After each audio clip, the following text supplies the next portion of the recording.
So what's the next project going to be? Well, it's a little bit of, I mean, I'm working on two things. I hate saying this. I'm working on two things that I'm actually not allowed to talk about yet right now, which are projects that are where I'm writing for hire, which are both things. I was going to say, I would imagine people are asking you to write screenplays, right? They are, and it's like, I feel very grateful because literally all I've At ever the wanted to do. studio level? Yes. Yeah. So you have an agent, and you're going around, and they say, we like you, we want you to write for us. Okay, what are they giving you, romantic comedies? Romantic comedies. Right now I'm adapting a book for a company, which I'm really excited about, and I'm also developing a TV project. So both of those are things that I'm like waiting to be allowed to say to the world, but it's amazing to be, all I've ever wanted since I was a little kid was just to be able to write all day, and that's what this job entails. So that's amazing, and then I'm also writing another movie to make small. So another movie that I'd like to shoot with the same crew. How do you raise money for a movie like that? Well, the first one I raised money through a few independent, beneficiaries who had not beneficiaries, benefactors who had seen a web show that I'd done called Delusional Downtown Divas and were supportive and were willing to part with that with some money to make this one, and hopefully then because of Tiny Furniture, the next one I think it'll be easier. It'll be a little easier to get someone to. Yeah, no, you could be the next Duplass team. I mean, no, there is. If there's some evidence that you're reaching an audience, there's room for growth. Yeah. I mean, basically. And so I feel lucky, and I've had. Although it's not a good time. No. And you must be aware of that. Very aware. I'm very aware of that it's, a really hard time to sell a pitch, really hard time to sell a spec. I mean, I've gotten lucky. One project I'm doing is an adaptation. One project that I'm doing is a TV project, and those are easier things. Were they both post South by Southwest? And post. So that had an impact. That had a big impact. And that's winning. Where winning had a winning big is impact. good. Winning is good. I know, it's funny. Alicia Van Coopering, the producer, she was a little bit drunk, joyfully drunk after we won, and she goes, it was probably the cutest thing I've ever seen. She goes, I wonder what it feels like to not win things. And I said, Alicia, we know. We've not won a lot of things before. But she was just so drunk on me, and Kyle Martin, the other producer, was like, what are you talking about?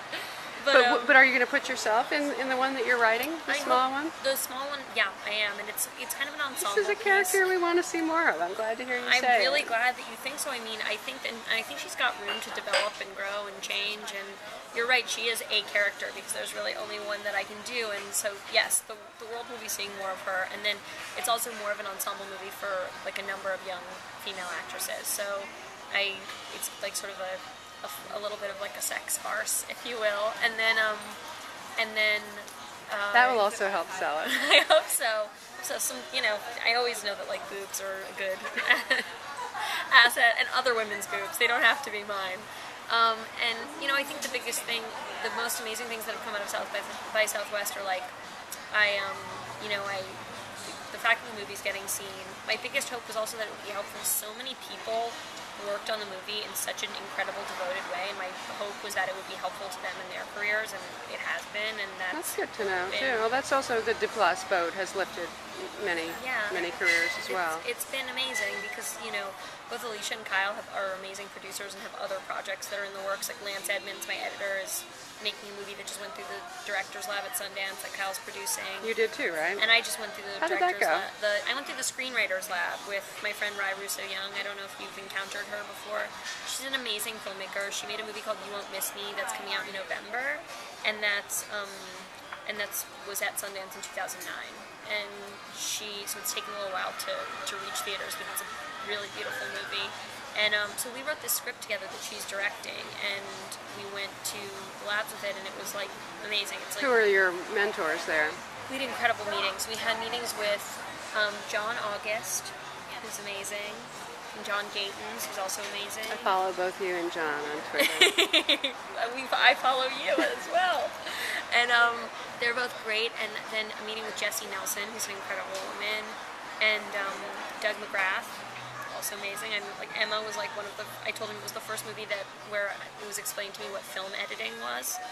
My uncle, who's a producer, pointed out oh, this is a well edited movie, and I was like, what does edited mean? And he showed me all the cut points.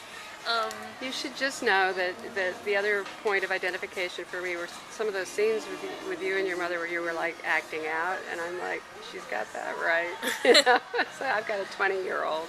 Oh my God, boy or girl? A girl, yeah. Yeah, it's the amount of loves and loathing that you feel towards your mother when you're. I mean, I still. Well, it's an instructive thing about what not to do when your kid comes home after college. I know. Well, it's so funny. People always say, "Is your mom really that cold? Did you guys have that relationship in real life?" And I said, "If we had that relationship in real life, we could not make a movie together. Like my mom and I are really."